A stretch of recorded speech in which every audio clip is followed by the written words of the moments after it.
Je, saizi gani ya uume ambayo ni sahihi, ambayo inaweza ikakusaidia kuweza kumridhisha mwenzi wako? Baadhi ya wanaume wamekuwa wanashindwa kujiamini, hasa wakati wa kushiriki tendo la ndoa na mwanamke, wakiwa wanaamini kwamba wana maumbile madogo, wana vibamia. Na inawezekana ulishawahi kuambiwa hivyo na mwanamke, aidha mmoja au wawili, na wewe ukawa umeiweka kichwani, ukaathirika kisaikolojia kwa kujua kwamba una maumbile kidogo. Sasa leo nataka nikufundishe namna rahisi ya kuweza kupima mashine yako na namna sahihi ya kuweza kuutumia. Nina kipisi cha rula hapa. Ninaweza nikakupatia kama mfano. Ukichukua rula hii, upande wa huku inaonesha sentimita. Sawa, sentimita. Kwa sababu watu wengi hata tukiwauliza una inchi ngapi, kwa sababu unasema una uume mdogo, anakuwa hajui hata namna gani afanye ili kuweza kupima uume wake. Kwa hiyo hii sentimita, chukua rula kama hii, pima uume ukiwa umesimama. Uume ukiwa umesimama. Kama uume wako unakuwa mdogo ukiwa umelala, it is not a big deal, kwa sababu haufanyi kazi ukiwa umelala, unafanya kazi ukiwa umesimama. Kwa hiyo kwenye ncha ya kwenye uume, anza kupima pale kwenye shina, njoo mpaka kichwani. Ukiona uume wako unasoma sentimita kuanzia 12 na kuendelea, una uume wa wastani kabisa ambao una uwezo wa kumfikisha mwanamke.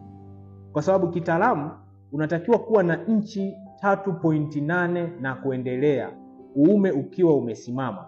Na wewe ambaye unadhani una maumbile madogo, uume ukiwa umesimama nyuzi 90, ukiingia ukeni ukagusa G-spot ya mwanamke, ambayo kimsingi ndiyo inayomsisimua, ambayo kitaalamu inaonyeshwa ni kama inchi 2.5 tu kutoka kwenye, yani kutoka hapa uke, pale uke unapoonekana. Kwa ukiingia 2.5 inchi, basi unakuwa umeweza kuigusa ile G-spot. Kwa ukigusa G-spot, basi utajikuta unamridhisha huyo mwanamke na atapiga makelele yote. Kwa hata kama wewe unajiona na uume mdogo, lakini ukawa na uwezo wa kuutumia na uume wako ukawa unasimama very strong, just relax. Kwa sababu watu wengi wanapenda kujilinganisha maumbile ya mtu mwingine na ya kwake. Hatupo sawa, tupo tofauti. Ndio maana kuna watu wengine ni warefu na wengine ni wafupi, wengine ni wembamba, wengine ni wanene, wengine ni weupe, wengine ni weusi. Tuko tofauti kabisa. Hata ukiangalia vidole vyetu, ndio maana kila mmoja anaweza, ukiweka signature ya kutumia dole gumba lako wewe ni tofauti na mtu mwingine. Kwa hiyo unapoona labda kwenye video ukaona kama kuna watu wana maumbile makubwa, pornography videos, sio kweli. Na hata kama watakuwa kweli na maumbile makubwa, wewe una maumbile madogo, ni tofauti, kwa sababu ndio maana wewe ni mrefu na huyu mwingine ni mfupi. Kwa hiyo hatupo sawa. Kwa hiyo usiendelee kuhangaika kutafuta dawa za kuongeza maumbile.